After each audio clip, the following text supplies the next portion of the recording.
Jusqu'à 9h, Good Morning Business. Et à 7h45 sur Good Morning Business, on va parler du cœur artificiel avec Carmat. Stéphane Pia, bonjour. Vous êtes le directeur général de Carmat. On vous connaît bien sur BFM Business. Il faut dire que les levées de fonds, ça s'enchaîne quand même. C'est déjà la deuxième cette année. Vous aviez levé 41 millions d'euros en avril 2022. Et là, hier, 31 millions d'euros. Une levée de fonds express. Tout à fait. Alors c'est la formule de Chantal Houzel sur les échos. Je pense que c'est la bonne formule. Oui, aujourd'hui, il est très compliqué en effet de faire une levée de fonds classique publique où vous devez avoir déjà un commitment à un tiers, vous devez assurer à 75% l'opération pour pouvoir la lancer.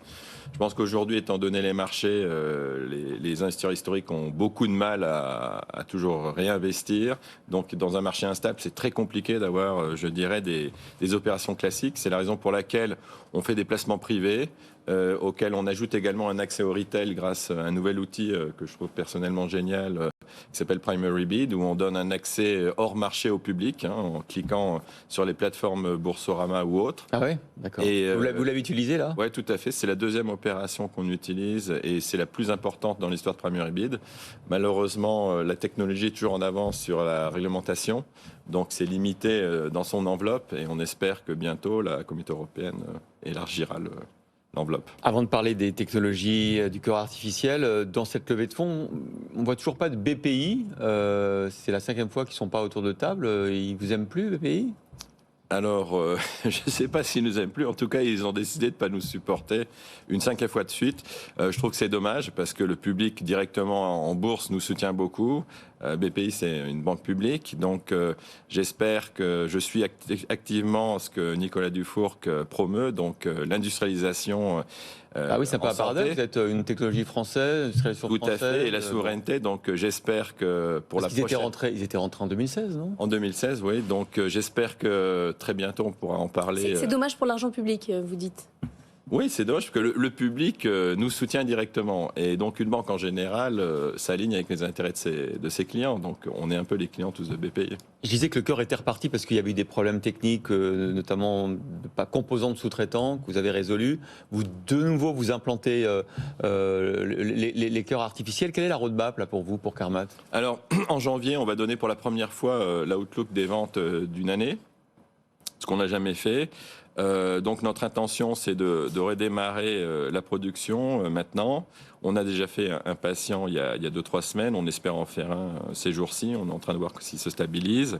Et justement, cette levée express, comme elle est appelée, c'est pour doubler la production. Donc dès janvier, grâce à ces 31 millions, on va pouvoir... on a loué le bâtiment à côté d'une autre actuellement. Vous êtes où déjà ? On est à Bois d'Arcy, ouais. Et on va doubler la superficie de production pour pouvoir anticiper une demande qui est forte. Donc là, c'est vraiment de l'usine, enfin, c'est de la prod. Tout à fait, c'est de l'industrialisation. Ouais. C'est pour ça que ça rentre dans le cœur des investissements. Allez, deuxième lame. Deuxième lame pour BPI. Et donc, non, mais c'est pas une lame, c'est une incitation à nous supporter dans des moments difficiles.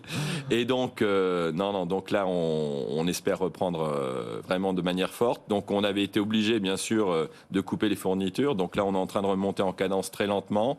Malheureusement, on a beaucoup de patients qui attendent. Ah oui. C'est la bonne nouvelle pour nous, c'est la mauvaise nouvelle pour eux. Et on pense avoir une très forte année l'an prochain, et surtout à partir du deuxième trimestre où la production va augmenter, on sera à plus de 10 par mois. Et donc pour l'instant, on croise les doigts. On aura encore des petits problèmes. On pense avoir vraiment élagué la majeure partie de tous nos problèmes potentiels. Et puis, comme d'habitude, on va pouvoir commencer à traiter de plus en plus de patients et croître. Vous dites nous soutenir dans les moments difficiles parce que c'est ça l'histoire du Carmat. C'est quand même beaucoup d'émotions, beaucoup de up and down. Mais c'est pas Carmat, c'est l'innovation. Moi, vous savez, j'ai publié un papier avec le président de la Société européenne de cardiologie il y a 8 ans, Barriers to Innovation. Déjà, il y a 8 ans, on voyait les réglementations qui devenaient folles. Aujourd'hui, vous n'auriez pas de valve en hôpital si on avait les réglementations qui ont été mises en place il y a 3 ans. Ça devient, on a une mesure de précaution. Anti-innovation, c'est ça que vous dites, oui. Les réglementations. Bien sûr, la perfection n'existe pas. C'est ce que j'ai publié sur LinkedIn hier. La perfection, c'est l'ennemi du bien. À vouloir trop faire, on n'aura plus d'innovation. Réglementation trop compliquée. qui ne changeront pas la donne parce qu'on n'anticipera pas les problèmes qu'on a eus dans le passé, parce que plus de réglementation, ça n'aide pas forcément. Et la réglementation, ça rend les choses plus difficiles, donc forcément, les investisseurs ont peur. Donc, c'est pas Carmat, c'est les investisseurs en santé. Et c'est ce que je dis, notre chère tête blonde qui travaille dans les banques d'investissement, si leurs parents ont la chance d'avoir des stents et des valves, c'est parce que leurs parents qui travaillent dans les fonds d'investissement, ils investissent dans la santé. Donc, c'est très bien d'investir dans la tech, c'est super. Moi, j'ai un iPhone, j'ai plein d'Apple à la maison. Mais c'est important dans la santé, parce que si on veut être traité, les têtes blondes, quand elles auront 60 ans, elles seront contentes d'avoir des produits à l'hôpital. Juste un chiffre, dans 5 ans, vous espérez vendre combien de corps artificiels par an ?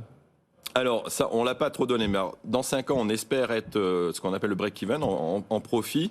Donc, grosso modo, si vous regardez les notes des analystes, on n'en est pas trop loin. On espère être vers 1000 cœurs par an.